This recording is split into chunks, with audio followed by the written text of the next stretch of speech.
주의 이름으로 축복합니다. 강하고 담대하십시오. 주님이 함께 하십니다. 네.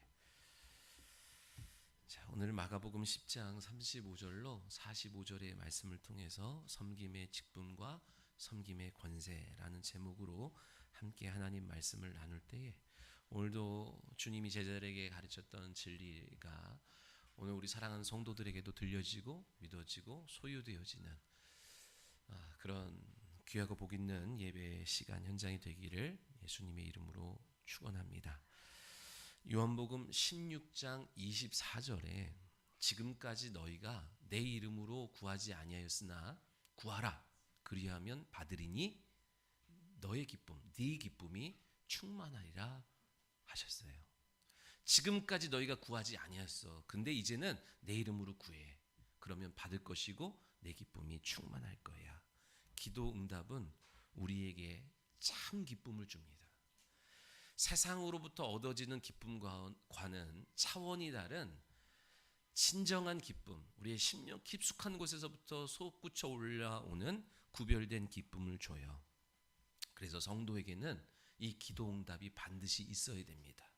기도응답의 체험도 있어야 되고 확신도 있어야 돼요. 그것이 성도를 계속 힘있게 움직이게 하는 동력과도 같습니다.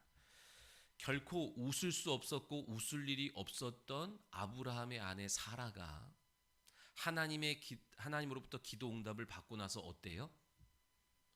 창세기 21장 6절에 말씀합니다. 사라가 이르되 하나님이 나를 웃게 하시니 듣는 자가 다 나와 함께 웃으리로다.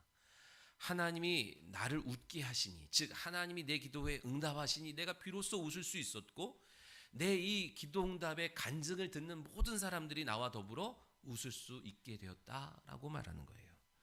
여러분의 삶에 기도 응답이 풍성하길 원합니다.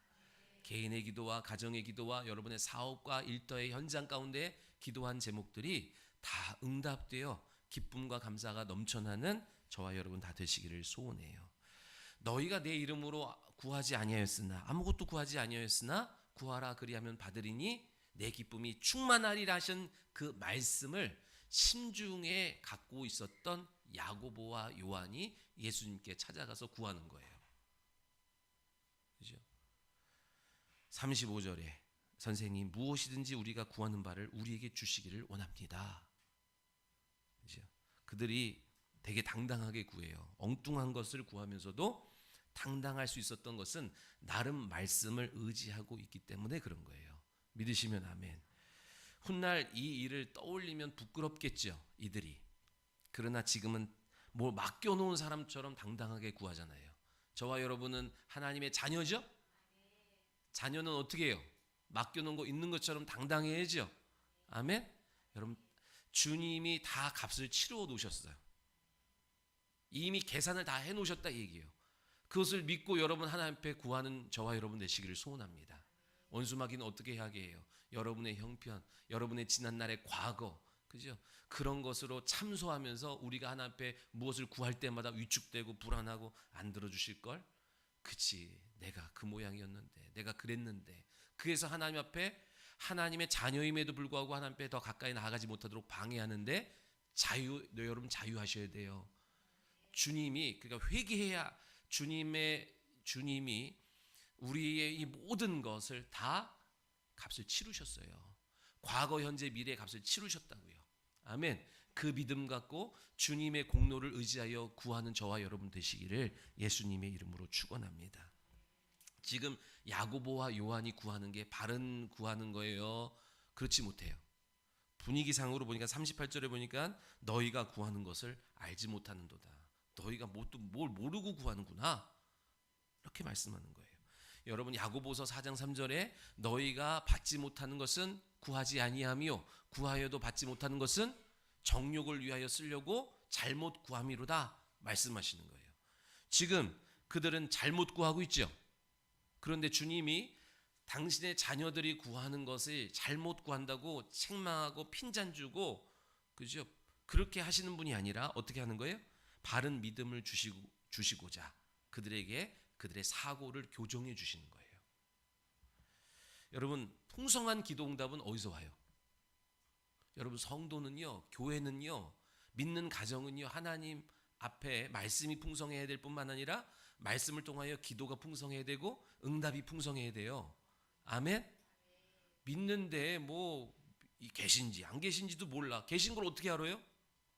하나님의 말씀이 내 삶 가운데 실현되고 성취되는 것을 경험하면서, 아, 하나님 지금도 나와 함께 하시고 나를 도우시고 날 인도하신다는 그 기쁨과 확신과 담대함으로 살아가는 성도가 되기를 원하시는 거예요. 여러분의 가정에서 사업의 현장 가운데에 풍성한 기도 응답은 어디서 와요? 바른 기도에서 오겠죠. 그죠? 바르게 기도해야 바른 응답이 올 거 아닙니까? 바른 기도는 어디서 와요? 바른 말씀의 이해, 믿음에서 오죠. 믿음이 있어야 기도하고 기도해야 응답이 오고, 그 믿음은 어디서 온다고요? 말씀에 대한 바른 이해에서 오는 거예요.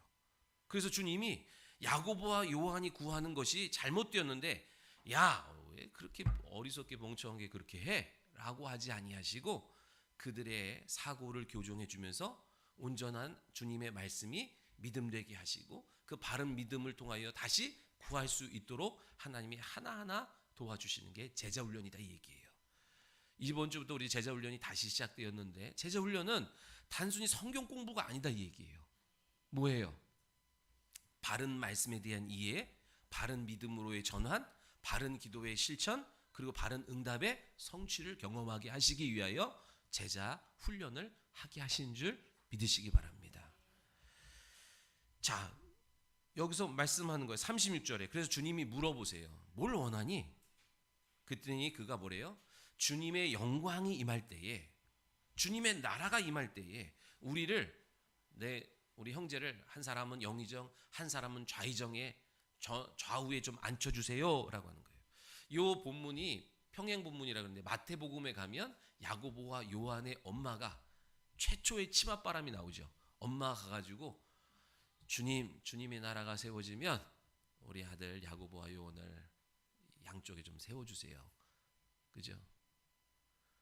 여러분, 육적인 거는 여러분 다 엄마들 막 들고 일어나서 막 움직이는데, 영적인 거에 이런 치맛바람 없으면은 돼야 한대요. 넘어가겠습니다. 여러분, 지금 이들이 예수님을 따라다니면서 보니까, 예수님의 행하시는 일들을 보니까 그분의 실력이라고 한다면 이 로마의 압제에서 그들을 자유케 해줄 수 있는, 그들이 기다리고 열망하고 사모하는 다윗 왕조의 재건이 얼마든지 이루어질 수 있을 것 같은 거예요. 그래가지고 어떻게 해요? 그날이 오기 전에 2인자의 자리라도 지금 확고하게 하기 위해서 이들이 가가지고 먼저 청탁을 넣는 거예요. 주님, 지금 분위기가 보니까 곧 이러다가는 정말로 예전에 누렸던 그들이 학수고대하는 다윗 왕조의 재건, 다시 이 이스라엘이 자유케 되어서 나라가 세워질 것 같은 거예요. 그때 가서 하면 좀 늦겠죠. 그러니까 미리 지금 청탁을 넣고 이제 준비하려고 주님 앞에 가가지고, 주님의 그 나라가 오면 우리 좀 양옆에 좀 세워주세요라고 하는 간구를 하는 거예요. 왜 이러한 행동을 하는지 역사적인 여러분 이해가 동반되면 훨씬 더 수월해요. 제가 몇 번을 얘기했지만 한 번 더 이야기하면, 이스라엘이 하나였다가 둘로 쪼개졌어요. 우리나라처럼 38선이 그어졌다 얘기예요. 그래서 북쪽은 북이스라엘이라고 하는 이름을 갖게 되었고, 밑에는 남유다가 성전을 갖게 되었어요. 근데 이 북이스라엘과 남유다가 BC 722년에 북이스라엘이 아수르에게 처참하게 멸망이 당해요. 그들이 여로보암의 길로 가서 우상 숭배하고 하나님의 은혜를 저버리고, 그죠? 신랑을 버리고 가서 음행을 저지르다가 하나님 앞에 참다 여러분, 북이스라엘에게 많은 선지자들이 활동했어요. 왜요? 그들을 돌이키게 하시기 위해서 하나님이 선지자들을 계속 보내셨다고요. 그 유명한 선지자는 북이스라엘에서 많이 활동했어요. 자, 근데 그들이 돌이키지 않아서 결국에는 아수르에 의해서 멸망당합니다. 자, 그랬으면 그 처참하고 비참하게 멸망당하는 형제를 보면서 남유다는 정신 바짝 차렸어야 되는데, 그들도 똑같은 길을 가는 거예요. 그래서 BC 586년에 이 남유다도 어디에? 바벨론에 멸망을 당하고 말아요. 자, 근데 이 아수르와 바벨론의 식민지 정책이 달라요. 아수르는 어떻게 한다? 혼혈 정책이에요. 그래서 막 뒤죽박죽 막 모여 살게 하면서 그 민족성을 다 잃어버리게 만드는 거예요.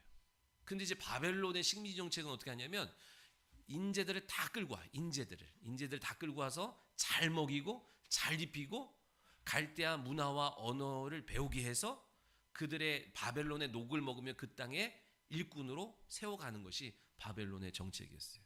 그런 이 포로기 문학의 성경이 어디 나와요? 다니엘서가 그렇고 에스겔서가 그렇고 에스더가 그렇죠. 포로 시절 가운데 있었던 것. 자, 그렇게 바벨론에 의해서 멸망당해서 다 끌려갔거든요. 병든 자, 노약자만 이 예루살렘에 남겨놓고 다 바벨론 땅으로 비참하게 끌려갔어요. 그곳에서 하나님의 선민인 우리가 왜 이런 처지, 이런 형편에 있는지를 막 애통했어요. 하나님을 예배하라고 준 악기 갖다가 거기서 이방신 앞에서 가라오케 연주하듯 거기서 연주하고 있는 자신들의 처지를 보면서 막 애통해하는 겁니다. 우리가 어찌 됐지? 그때 예레미야의 예언을 우리가 잊어버렸구나. 그러면서 이제 예레미야의 예언이 맞았구나. 뒤늦게 깨달아요. 그러면서 어떻게 해요? 복역의 때 우리의 잘못으로 인하여 70년 동안 여기서 포로 생활을 할 거라고 하는 예레미야 예언을 보면서 그 70년 동안 어떻게 해요? 다시 예루살렘을 바라보고 예루살렘을 향하여 기도하고 약속을 믿는 믿음의 사람들이 이제 생겨나기 시작하는 거예요.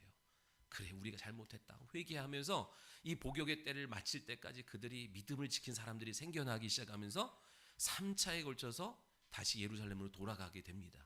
다 돌아가는 게 아니라 극소수가 돌아가서 1차로 돌아가서 무너진 성전을 재건하고 2차로 돌아가서 신앙의 부흥을 일으키는 사람들이 가고 3차로 가서 무너진 성벽을 재건하게 됩니다. 얼마나 귀한 일을 했어요. 그런데 놀랍게도 왕이 세워지지 아니하고 이스라엘의 나라가 세워지지 않는 거예요. 계속 한 이 정도 했으면 뭔가 이제 세워질 법한데 계속 세워지지 않고 여전히 식민지로 또 다른 그들의 주인이 계속 바뀌어가면서 나타나는 거예요. 그래서 야, 이거 왜 이러냐 하면서 뭘 찾아봐요? 말씀 속에서 우리의 형편이 이렇게 된 이유가 무엇인지를 찾기 시작하는 거예요. 그래서 말씀에서 발견해요. 4가지를. 첫 번째가 뭐예요? 우리가 우상 숭배해서 이렇구나. 하나님보다 여러분 다른 것을 사랑해서 그렇구나, 이 얘기예요. 두 번째는 뭐예요? 안식일을 거룩하게 지키지 않아서 그랬구나. 세 번째는 뭐예요? 하나님의 것을 도둑질해서 그렇구나. 11조 문제를 딱 발견해요. 네 번째는 뭐예요? 이방인과 결혼해서 그렇구나. 이 네 문제를 기초로 여기서 돌이키려고 합니다. 이걸 바꿔서 하나님의 마음을 돌이켜서 나라도 세워지고 왕도 세워지고 이제 자유한 그 나라가 세워지기를 열망하는 거예요. 근데 믿음 없는 일반 사람들은 잘 못해요, 평소. 그래서 누가 우리라도 구별되게 살아보자 라고 해서 바리새움 운동이 시작되면서 누가 생긴 거예요? 바리새인들이 생긴 거예요. 출발은 좋았어요, 바리새인들이. 우리라도 거룩하게, 우리라도 구별되게 살아보자 말씀대로 해서 생겨진 것이 바리새인인데 그 일을 지속하게 하실 분은 누구밖에 없어요? 성령 하나님밖에 없어요. 내 의로, 내 열심으로, 내 노력으로 하려다 보니까 출발은 좋았는데 어느 순간 자기 의가 되고 자기 공로가 되어버린 거예요. 자, 그렇게 계속 그런 열심에도 불구하고 계속 종살이만 해요. 바벨론으로의 식민지로 살아가다가 이 바벨론에서 자유해진 게 아니라 바벨론이 큰 페르시아 제국에 흡수되어 버렸어요. 그러니까 주인만 바뀌었어. 여전히 형편 똑같아. 페르시아에 살아가다가 끝날 줄 알았더니 어떻게 해요? 헬라에게 또 귀속이 돼 버려요. 헬라 속에서 200년 동안 또 종살이를 하면서 대체 그 하나님의 나라, 약속된 그 다윗의 왕조는 언제 재건되는 거냐? 학수고대하고 또 열망하고 또 열망해. 그래서 끝날까 싶었더니 또 로마에게 귀속이 돼가지고 주인만 또 바뀌고 계속 월세살이 하듯이 그죠? 종살이를 계속하는 거예요. 대체 언제? 로마는 종교를 인정했으나 억압하면서 이스라엘 백성들을 다루었다고요.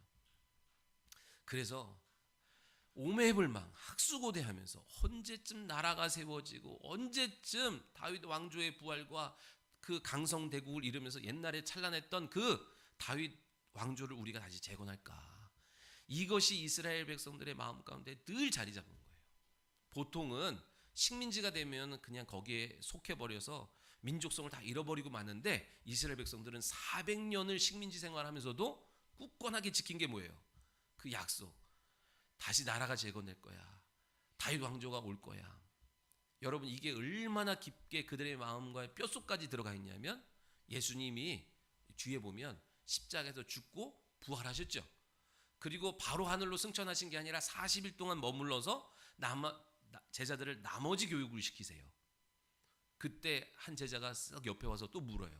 주님, 그 나라는 언제 옵니까? 그러니까 예수님은 계속 하나님의 나라에 대해서 가르쳐주고 보여주려고 하는데 이 제자들은 정치적인 왕조, 그죠? 육적인 나라의 회복, 그죠? 그 권력의 회복, 여기에만 관심이 이 이스라엘 유대인들의 뼛속 깊이까지 그것이 자리 잡고 있는 거예요. 그렇게 오매불망 언제 나라가 회복될까? 언제 회복될까? 기다려도 그렇게 간절히 열망하던 그때에 나사렛에서 누가 등장해요? 예수라고 하는 청년이 등장해서 이적과 표적을 나타내기 시작하고 오병이어의 이적을 행하고 귀신을 내어 쫓고 병든 자를 고치고 죽은 자를 살려낸다는 갈릴리 지역에서 세례 요한이 소개한 그분이 놀라운 역사를 막 일으킨다는 소리를 듣고 사람들이 구름대처럼 몰리는 거예요. 여러분, 보리떡 5개랑 물고기 2마리로 5,000명을 먹였대. 여러분, 전쟁이 있어서 제일 중요한 게 뭐예요? 군수품이잖아요. 군수품에서 제일 중요한 게 뭐예요? 식량이죠. 야, 보리떡 5개, 물고기 2마리로 5,000명 먹이고도 남으면은 전쟁에서 승리할 법하다. 싸우다가 다쳤어. 병자 고쳐주면 되고, 죽었어. 살려주면 되고, 그죠? 야, 사람들이 구름대처럼 몰려요. 그리고 예수님을 따라다녀요. 1년을 따라다니고 2년을 따라다니는데 예수님이 무슨 혁명의 형자도 얘기를 안 하시고 아무 자기들이 기대하고 바라는 일에는 관심이 없으시고 병든 자를 고쳐주고 귀신 든 자를 자유케 해주고, 그죠? 그 주님이 말씀을 전하시고 하는 거예요. 그렇게 계속 기다려요. 무슨 나라는 계속 얘기를 하는데 자기들이 원하는 그 다윗의 나라는 말씀하지 않는 거예요. 자, 말씀만 하시면 우리가 일어나서 뭔가 한번 걸기를 이루어가지고 문을 부수든지 혁명을 일으킬 수 있는데 그 리더가 되신 주님이 아무 소리 안 하고 하시는 거예요. 그러던 어느 날 예수님이 나귀를 타고 예루살렘으로 입성하시는 거예요. 근데 말씀을 잘하는 누가, 어떤 사람이 스가랴 선지자의 말씀에 9장 9절에 말씀하는 것처럼 메시아가 오시면 나귀를 타고 예루살렘으로 입성하리라는 말씀을 기억난 거예요. 그래가지고 막 봐라 예수님이 입성하신다, 이 소문이 쫙 돌리면서 사람들이 막 열광하기 시작하면서 자기 옷을 벗어서 예루살렘으로 올라가신 예수님의 발 앞에다 다 내려놓으면서 종려나무 간지를 흔들면서 뭐라 그래요? 호산나 호산나, 우리를 구원하러 오신 당신이 메시아시군요. 열광합니다. 근데 그렇게 열광하지만 그들이 바라는 나라는 무슨 나라? 육적인 나라, 정치적인 회복, 그죠? 그렇게 막 흔들고 있었어요. 때마침 그 날이 언제예요? 마침 전 세계 디아스포라 유대인들이 6월절 지키려고 오는 날이었어요. 자, 그러니까 어떻게? 야, 주님은 다 생각이 있으시구나, 계획이 있으시구나. 전 세계에 흩어져 있던 사람들이 다 몰려왔으니 머릿수 쪽수로도 더 많아지죠. 야, 이때다. 한번 주님이 말씀만 하시면 다 들고 일어나서 로마를 뒤집어 엎어가지고 자유케 될 수 있을 때가 왔다고 생각했어요. 그런데 이게 웬걸? 은30에 팔려가시고 정말로 수치와 모욕과 조롱을 당하는데 아무 소리 못하시고 도살장에 끌려가는 어린 양처럼 그냥 끌려가는 모습을 보면서 당황하기 시작하다가 결국엔 십자가에까지 올라가는 모습을 보면서 이들이 충격을 먹고 기대가 컸던 만큼 분노가 막 사라지지 않는 거예요. 그러니까 어떻게 해요? 바나바를 놔줄까, 예수를 놔줄까? 바나바를 놔주십시오. 예수를 못 박으십시오. 막 예수님께 침을 뱉고 왜 이렇게 막 흥분했어요? 잘못된 기대가 잘못된 그 원망을 낳는 거예요. 여러분, 예수님께 어떤 기대를 갖고서 하세요? 내가 원하는 예수님의 상, 내가 원하는 예수님의 모습을 내가 그려놓고선 그거에 맞지 않는다고, 그죠? 원망하고 불평하고 심지어는 예수님을 십자가에 못 박게 되는 일들이 벌어져요. 자, 그 예수님의 일대기인데 오늘 본문의 내용은 언제냐면 예수님이 인기가 최고로 다다랐을 때예요. 그래서 곧 그들의 느낌상 곧 야, 이거 나라 새로 세워지겠다, 로마에서 우리 벗어나서 새로운 정부, 새로운 국가, 새로운 나라를 곧 세워질 것 같다라고 하는 느낌을 받았을 때 야고보와 요한이 뭐 해달라고? 2인자의 자리로 이제 그 자리를 청탁하는 내용이 오늘 그 본문의 내용인 거예요. 그죠? 그때에 뒤늦게 이 사실을 알았던 제자들이 어떻게 해요? 화를 내는 거예요. 야, 공정하게 경쟁을 해야지 청탁을 넣다니. 네? 그러면서 이제 제자들이 화를 내는 장면이 나와요. 주님은 이런 제자들의 사고를 계속 교정해 주고 계신 거예요. 여러분 복음서에 보면 이 주님의 제자 훈련의 과정들이 여기서 보이거든요. 오늘도 저와 여러분이 이 말씀을 통해서 우리의 믿음이, 우리의 말씀과 믿음이 잘 교정되어져 가기를 바랍니다. 주님이 그러면서 불러다가 말씀하시는 거예요. 야, 이 땅에서 큰 자와 하나님 나라에서의 큰 자가 다르다. 이 땅에서 큰 자는 어떤 자예요? 섬김을 받는 자가 큰 자지요. 그죠? 그래요. 근데 하나님의 나라에서는 섬기는 자가 큰 자다. 이 땅에서의 큰 자는 섬김을 받지만 하나님 나라에서의 큰 자는 섬긴다.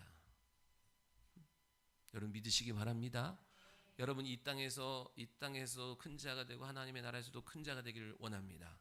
아멘. 그러면 세상에 여러분 이해 못하는 일들이 벌어진 거예요. 여러분 이 세상에서 되게 큰 자인데 섬기는 일들을 할 때 사람들은 거기서 새로운 충격을 받는 거예요. 여러분 섬김에 대해서 잘 아셔야 돼요. 자 보십시오. 우리가 권세가 있죠. 권세. 큰 권세는 어디서 오는 거예요? 큰 직분에서 오는 거예요. 직분에서 권세가 나오는 겁니다. 그렇다고 해요. 네? 직분에서 권세가 나오는 거예요. 그럼 가장 큰 직분이 뭐예요? 섬기는 직분이고 섬기는 권세예요. 가장 큰 권세가 뭐라고요? 섬기는 권세가 제일 큰 권세고 섬기는 직분이 가장 큰 직분인 거예요. 마지막 45절에 뭐래요? 인자가 온 것은 섬김을 받으려 함이 아니요 도리어 섬기고 자기 목숨을 내어주면서까지 섬기려고 하셨다는 거예요. 예수님이 이 땅에 오실 때 최고의 직분, 최고의 권세를 갖고 오신 거예요. 무슨 직분 갖고 오셨어요? 그리스도라고 하는 이 직분을 갖고 오셨거든요. 이 직분은 우리 영혼을 구원하고 우리 영혼을 살리고 우리 영혼을 섬기기 위해서 받아서 가져오신 직분이에요. 최고의 직분이 뭐라고요? 섬기는 거라니까요. 얼만큼 섬겼어요? 자기 목숨을 내어주면서까지 섬겼어요.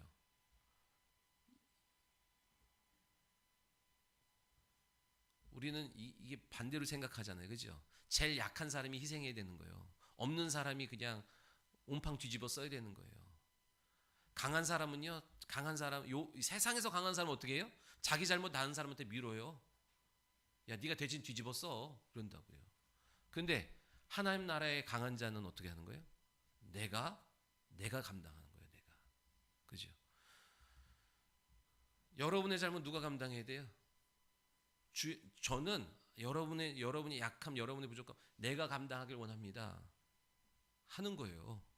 아멘? 아니요. 그래요. 여러분이 해요, 그냥.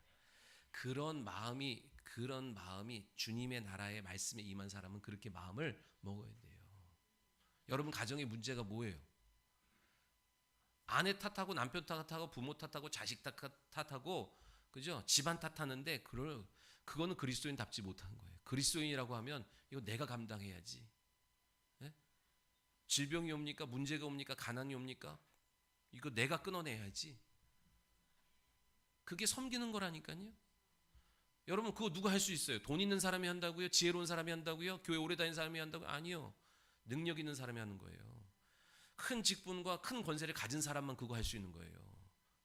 이 세상에서 다 하기 싫은 거 그거 할 수 있는 사람은요. 큰 권세를 가진 사람만 할 수 있는 거예요. 믿으시기 바랍니다. 세상의 권세는 달라요, 여러분. 힘을 갖고 권력을 갖고 마음껏 이 사람 저 사람 주무르다가 그죠? 좀 힘들겠다 그러면 그 사람한테 다 떠넘기는 거예요. 네가 뒤집어 써라 그러는 거예요. 세상은. 그런데 하나님 나라의 권세는 어떻게 해요? 내가 감당하는 거예요. 너의 죄를 내가 감당하는 거예요. 인류의 죄를 내가 감당하겠다는 거예요. 그래서 주님의 권세가 제일 큰 거예요. 주님의 그리스도의 직분이 제일 높은 거예요. 그 직분을 우리에게 주셔서 우리를 뭐라고 그래요? 그리스도인이라고 그러는 거예요. 용서해야죠, 옆 사람. 섬겨줘야지. 옆 사람, 남편을, 아내를, 부모를, 자식을. 그죠? 직분은 있는데 뭐가 없어요? 실력이 없어요. 내게 그 직분에 주어진 권세가 있는데, 여러분 그냥 위임받은 권세가 있고 내가 취한 권세가 있다 이 얘기예요. 목사라는 거 그냥 위임받은 권세예요. 여기에도 권세가 있지만 이 권세만으로는 여러분 영혼을 다 다루고 이끌어갈 수가 없는 거예요.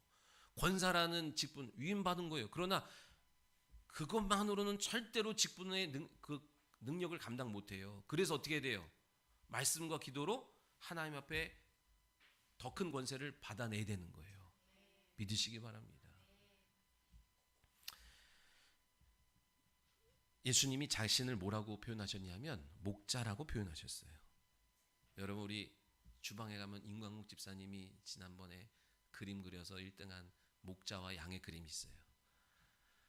여러분 그 목자는 사람들이 그 성화 같은 데 보면 지팡이를 딱 들고 우아하게 양을 옆구리에 딱 끼고 이렇게 푸른 초장 맑은 시내에 있는 걸 보면서 좋아 보이지만 실제로 목자는 양의 종이에요. 요즘에 애완 인구가 많아지면서 집사들이 많아지죠. 교회 집사는 없는데 고양이 개 집사는 많아. 그죠? 여러분 보십시오.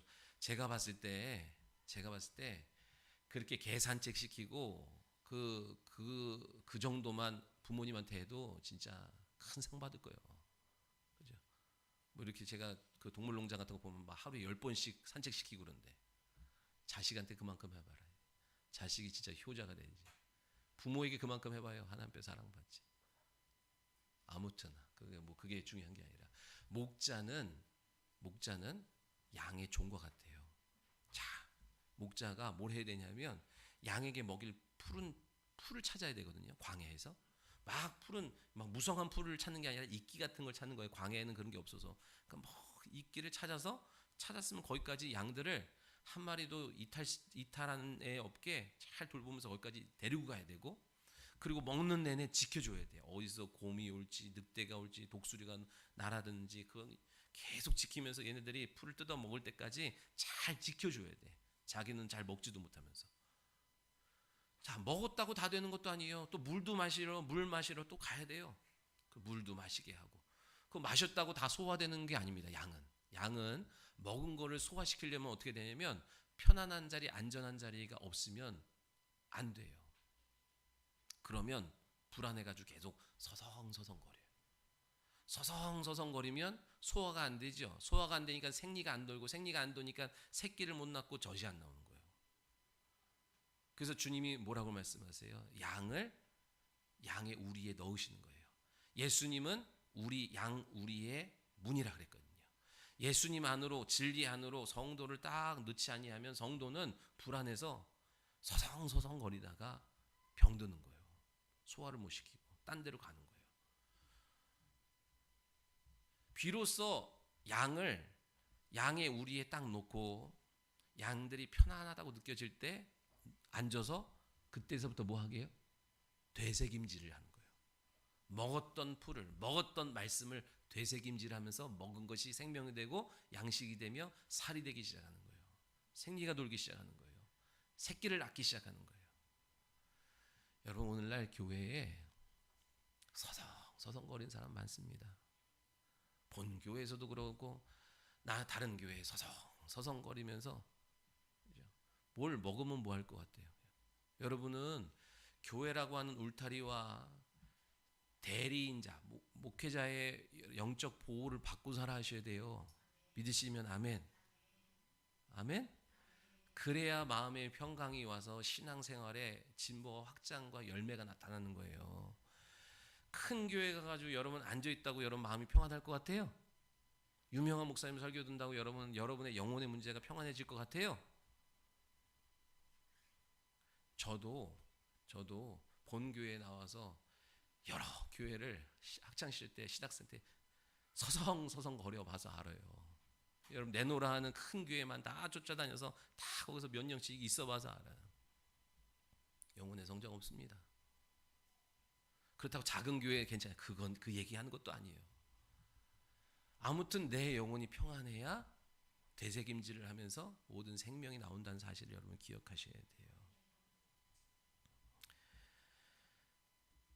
자, 그러면서 여러분 섬김에, 자, 오늘 이 예수님이 목자가 되어 주셨는데, 우리에게 뭘 주셨어요? 생명을 주셨어요. 목자가 되셔서. 그리고 우리를 양의 우리에다가, 문을 통하여 양의 우리에 넣으시고 하늘로 승천하시면서 뭘 주셨어요? 우리 모두에게 목양 명령을 주시고 가셨어요. 이거 잘 이해하셔야 돼요. 예수님이 우리의 뭐가 되셨다고요? 목자가 되어 주셔서 뭘 주셨다고요? 생명을 내어 주셨어요. 그리고 우리를 양의 우리에다가, 그죠? 그 중에 일부는 교회에다가, 그죠? 우리 영혼을 맡겨 놓으시고 하늘로 승천하시면서 그 우리 안에 있는, 양의 우리 안에 있는 자들에게 뭘 주셨어요? 목양의 명령을 주시고 가셨다 이 얘기예요. 목양 명령은 신학교 나온 목사에게만 준 게 아니라 우리 모든 성도에게 주신 명령인 줄 믿습니다. 전도의 사명과 목양의 사명은 모두에게 주신 거예요. 아멘. 아니 그거는 목사님이 하는 거죠. 그건 전도사님이 하는 것이 아니라 예수 그리스도를 믿고 그분을 목자 삼은 모든 양들에게 주신 명령이 그것과 같다는 거예요. 무슨 직분을 받았다고요? 우리가 받은 직분이 섬기는 권세와 섬기는 직분을 우리에게 주셨다 이 얘기예요. 주님이 하신 것 그대로 우리에게 맡겨 놓으시고 내가 한 것처럼 너희도 그렇게 해라. 언제까지? 내가 반드시 다시 오는데 그날까지 내가 한 일을 너희도 하고 있어. 그렇게 주님이 맡겨 주신 거예요. 그러면 우리가 어떻게 섬겨야 되겠어요? 우리 다 섬기는 직분과 권세를 받았다니까요. 어떻게 섬겨야 돼요? 섬기는 것도요, 아무렇게만 하면 안 돼. 내가 하고 싶은 대로 하는 게 아니에요. 하나님이 정하신 방법으로 섬겨야 돼요. 그 정하신 방법이 뭐예요? 레위기서잖아요. 레위기서는 이스라엘 백성들이 광야에서 하나님을 어떻게 섬겨라라고 하는 내용들이 담겨져 있는 게 레위기잖아요. 그렇죠? 여러분 광야는 뭐라 그랬어요? 사도행전 7장 38절에 광야 교회거든요. 여러분이 교회 안에서 하나님을 어떻게 섬겨야 되는지를 정확하게 말씀하고 있다니까요. 그러니까 내가 하고 싶은 대로 섬기면 된다 안 된다? 안 돼요. 여러분이 하고 싶은 대로 섬김 결과가 뭐예요? 섭섭한 거예요. 원망스러운 거예요. 아쉬운 거예요. 아까운 거예요. 그거 다 내가 하고 싶은 대로 섬긴 결과예요. 하나님이 하라는 대로 섬겨야 되는 거예요. 믿으시면 아멘. 내가 돈 있다고 막 섬기는 거 아니에요. 하라고 하는 거 섬기는 거예요. 없다고 안 하는 거 아니에요. 주님이 하라고 하는 것을 위하여 내가 구하고 취하여 섬길 수 있어야 되는 거예요. 믿으시면 아멘. 하나님이 직분을 주셨다는 건 뭐예요? 일거리를 주셨다는 거죠. 하나님이 일을 맡기셨어요. 직분을 통하여. 그러면 하나님이 원하시는 방법대로 그 일을 해야 돼. 아멘? 그래야 생명이 되고 그래야 복이 되는 거예요. 자, 여러분, 섬김의 종류는 많습니다. 하나님이 이스라엘 백성들에게 율법을 통하여 섬기라고 주셨어요. 그건 어떤 섬김이에요?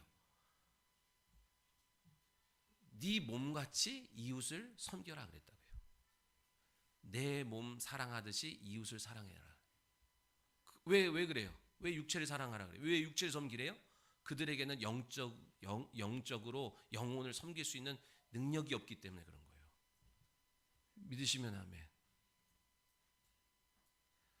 여러분, 이 육체를 섬기는 거 그거 필요해요. 그러나 그거는 구약적인 거예요. 거기에만 머무르면 된다 안 된다?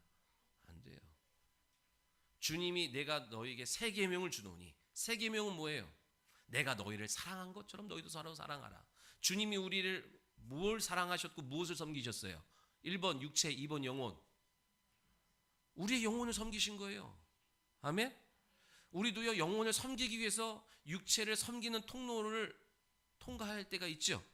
영혼을 사랑한다고 하는데 여러분 육체에 돈 하나 안 쓰면서 그 영혼을 사랑할 수 있어요? 할 수는 있지만 그것이 잘 전달이 안 될 때가 있잖아요.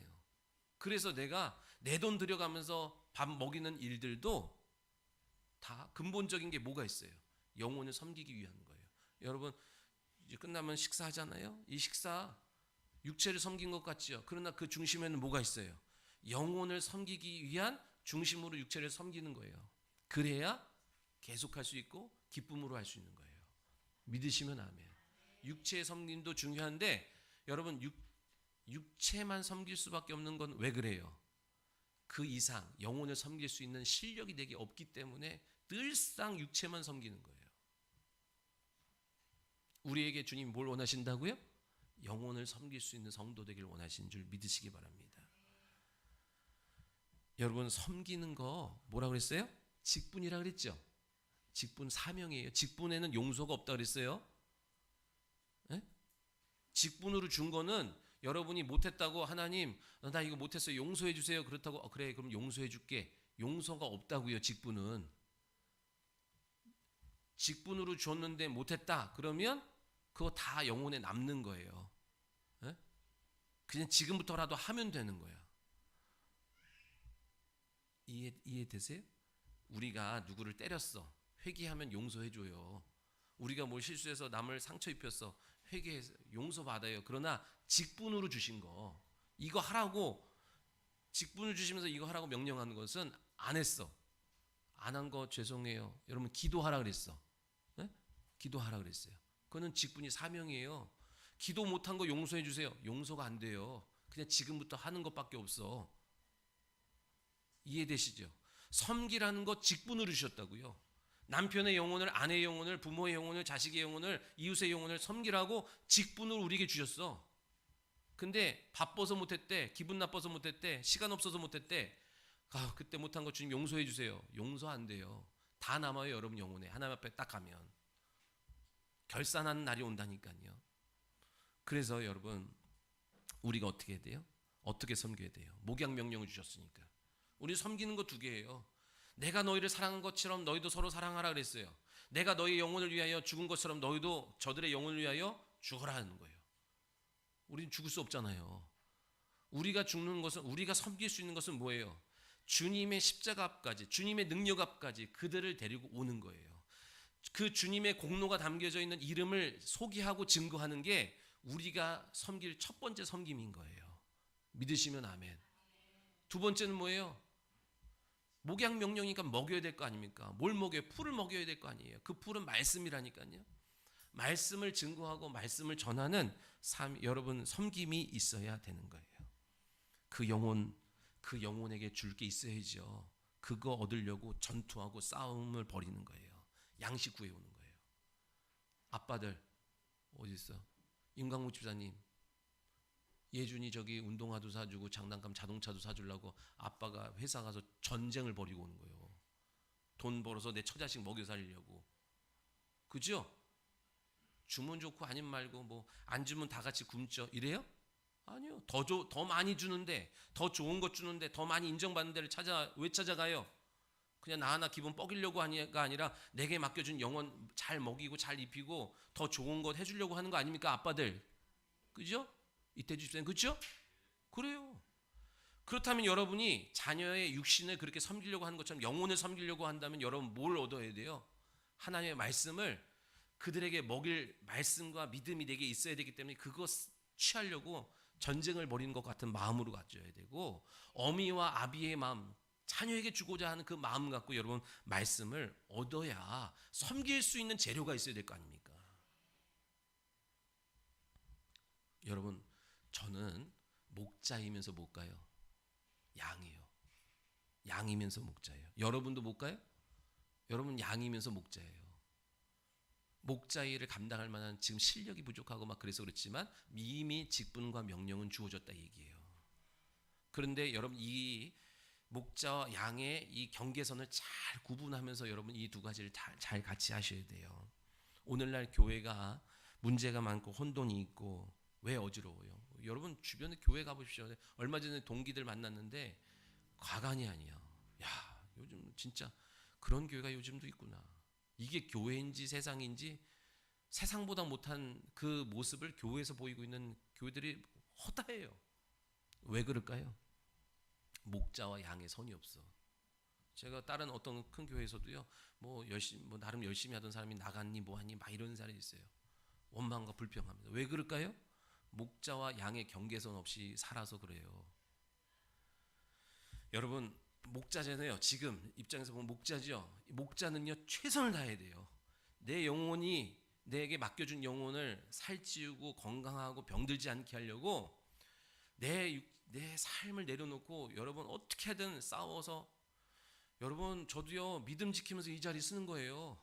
설교 준비가 그냥 문자적 설교 준비가 아니라 믿음 없이 서지 않으려고 저도 부지런히 나를 지키면서 싸우면서 이 자리에 쓰는 거예요. 먹고 싶은 것도 안 먹고 놀고 싶은 것도 안 놀고 자고 싶은 것도 안 자면서 여러분 한번 살려보겠다고 하는 거예요. 그게 목자의 자세가 되어야 돼요. 지금 그런다고 영원히 계속 될 거라고 하는 보장은 없지만 매일매일 매주 그런 마음으로 서는 거예요. 여러분도 셀리더가 됐든 부모가 됐든 무슨 하여튼 여러분의 포진에서 목자의 역할을 감당할 때 그런 자세로 해야 되는데 목자, 전하는 자에게만 책임 있는 게 아니라 듣는 자에게도 섬김을 받는 자에게도 의무가 있다는 사실을 기억하셔야 돼요. 요 두 가지 여러분 잘 하셔야 돼요. 아멘. 전하는 자, 섬기는 자는 최선을 다해야 되고 섬김을 받는 자, 듣는 자는 앞세운 자리에 순종하면서 여러분 뭐 해야 돼요? 의무가 있어요. 의무가. 우리가 어제 학생부 예배를 처음 드렸거든요. 우리 교회도 이제 학생부 예배가 이제 학생부 모임이 생겼잖아요.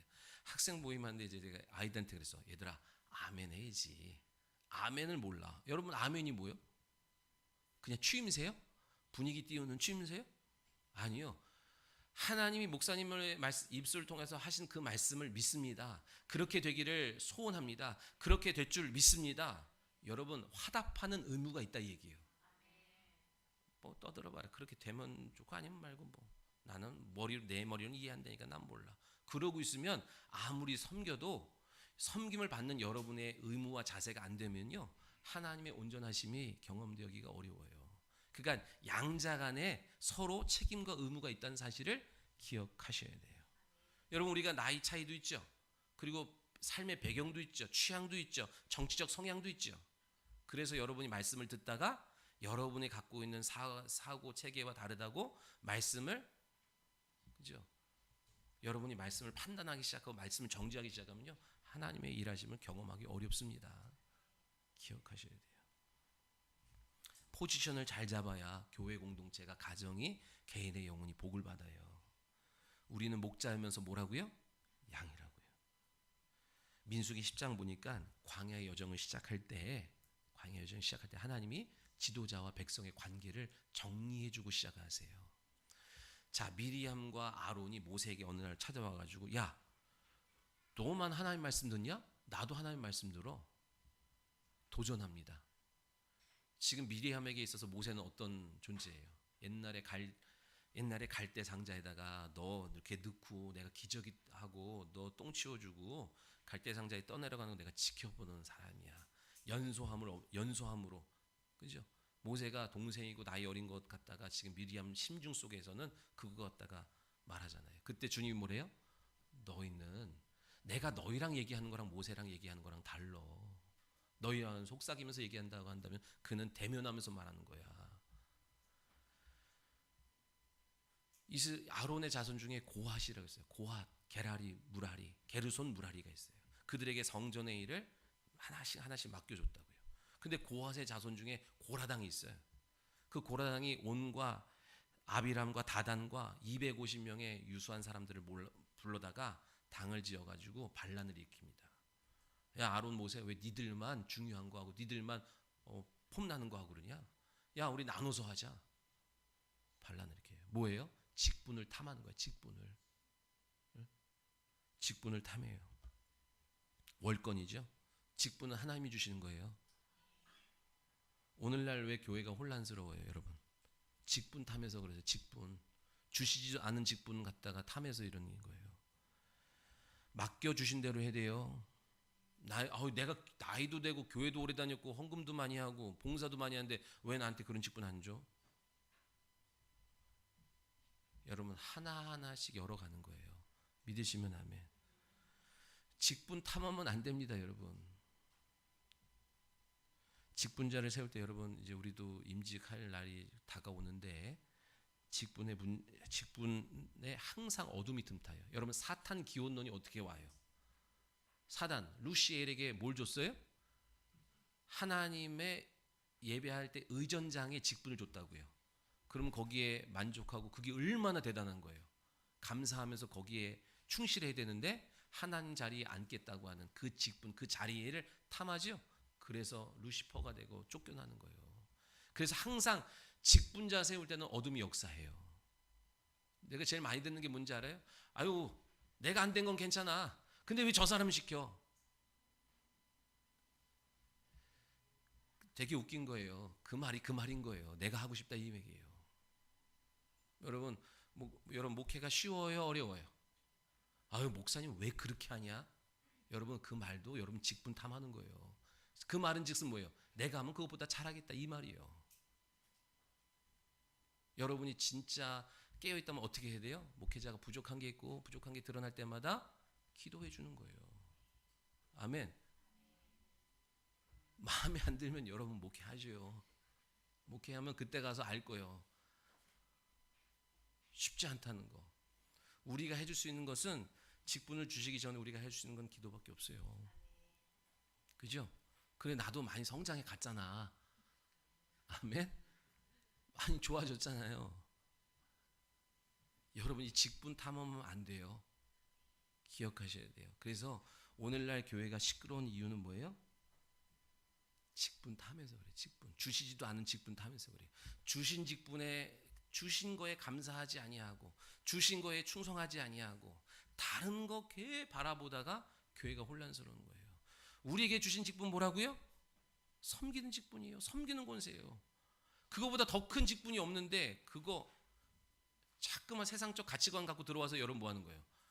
내가 이런 거 할 수 없지. 왜 나한테 이런 거 시켜? 그죠? 좀 더 주목받고 좀 더 인정받고 좀 더 이 스포트라이트 받는 거 하고 지저분한 거 안 하고 세상은 그렇다 얘기해요. 섬기셔야 됩니다. 앞다퉈 섬기셔야 되는 거예요. 그죠? 여러분 새신자나 연약한 자들은 섬김을 받으셔요. 그리고 내가 더 성숙한 자가 되길 원하면 작은 일부터 하나씩 하나씩 섬기는 거예요. 뭘 섬겨요? 그 영혼을 섬기기 위하여 그렇죠? 육적인 섬김으로부터 시작해서 작은 일에 충성되면 큰 일을 맡기는 거예요.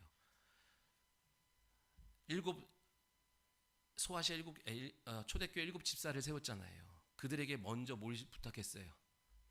과부와 가난한 자들을 먹이는 이 육체의 일을 섬겼다고 섬기도록 했다고요. 그 일에 충성되니까 스테반 제사님과 빌립 지사님은 영혼을 섬길 수 있는 직분까지 허락받는 거예요. 믿으시면 아멘. 그래서 하나님이 뭐래요? 모세를 통해서 반란을 일으켰던 자들을 불러오래요. 야 고라단과 그 일당들 다 불러와. 근데 말을 안 들어. 재차 보내요. 다시 보내서 올라오라고 그래. 근데 또 안 와. 그랬더니 어떻게 하나님이 모세를 통해요. 야 고라단 그 반란하는 애들 옆에 있는 사람들 다 비켜. 다 벗어나. 그들 멸망할 때 너희들 쓸려가니까 다 비켜라. 그러면서 그냥 죽으면 하나님이 심판이 아니다. 그러면서 땅이 갈라지면서 그들을 다 집어삼켜 버려요. 그리고 250명의 유수한 자들 향로 갖고 올라와. 그 향로에서 불이 나와서 그들 다 태워버려요. 그러면서 그것을 거룩하게 기념하기 위해서 그 향로를 쳐가지고 번제단에 딱 붙여놓죠. 계속 봐라 이거 너희들. 오늘날은 그렇게 즉사하는 일이 없죠. 있었으면 여기 아무도 없을 거예요. 그러나 그 죽음의 징계는 다른 형태로 나타나죠. 영혼의 죽음이에요. 영적 죽음이에요. 신약 시대의 징계는 뭐밖에 없다 그랬어요? 안 쓰는 것밖에 없어요. 하나님이 안 써버려. 여러분이 기도를 해도 여러분이 무슨 일을 해도 하나님의 보증과 응답이 전혀 없어요. 우리가 신령한 복을 받았잖아. 섬기는 직분과 섬기는 권세를 갖고 이거 하면 하늘에 신령한 복이 임하고 여러분 영과 하나님의 나라의 증상들이 우리 가운데 와야 되는데 여러분이 섬긴다고 섬겨도 아무 응답이 없어. 왜? 하나님이 안 쓰겠다고 작정하시면 끝나는 거예요. 그러니까 여러분 기억하셔야 돼요. 주신 직분 이거 가장 큰 거 주셨다니까. 가장 큰 거 주신 거예요.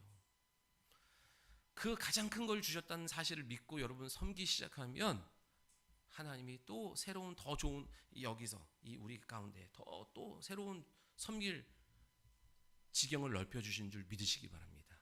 그러니까 작은 거에 충성해야 되는 거예요. 그래야 더 큰 것을 받는 저와 여러분 되실 줄 믿습니다. 이번 한 주도 우리 뭘 받았다고요? 섬김의 직분과 섬김의 권세를 받은 거예요. 가정과 남편과 자녀와 부모와 영혼들에게 여러분 그 영혼을 섬기기 위해서 나가야 돼요. 섬기는 두 가지 뭐라고요? 그분의 이름을 증거하는 거예요. 그분의 십자가의 능력 앞까지 이끌어오는 거예요. 그리고 그게 은혜라고요. 그리고 뭘 줘야 돼요? 진리의 말씀을 그들에게 줘야 돼요. 줄 수 있는 여러분의 자원을 얻기 위해서 말씀 가운데 나오고 배우고 듣고 하는 일에 힘써야 되는 줄 믿으시기 바랍니다. 기도합시다. 살아계신 하나님 감사합니다.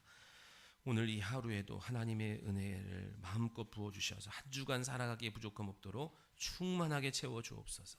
사랑하는 성도들, 많은 말씀을 나눴지만 그 10년 가운데 한 가지 말씀이라도 들리고 남겨지고 새겨지게 도와주셔서 하나님 이 어두운 시대를 분별하며 살아갈 수 있는 능력의 근원 되게 하여 주옵소서. 감사하며 예수님의 이름으로 기도하옵나이다. 아멘. 우리 옆 사람과 인사하겠습니다. 뭐라고 인사할까요? 섬기는 일에 힘씁시다. 같이 섬겨봅시다. 네. 서로 본인의 영혼도 섬기고 남의 영혼도 섬길 수 있는 그런 힘 있는 성도 되시기를 소원합니다.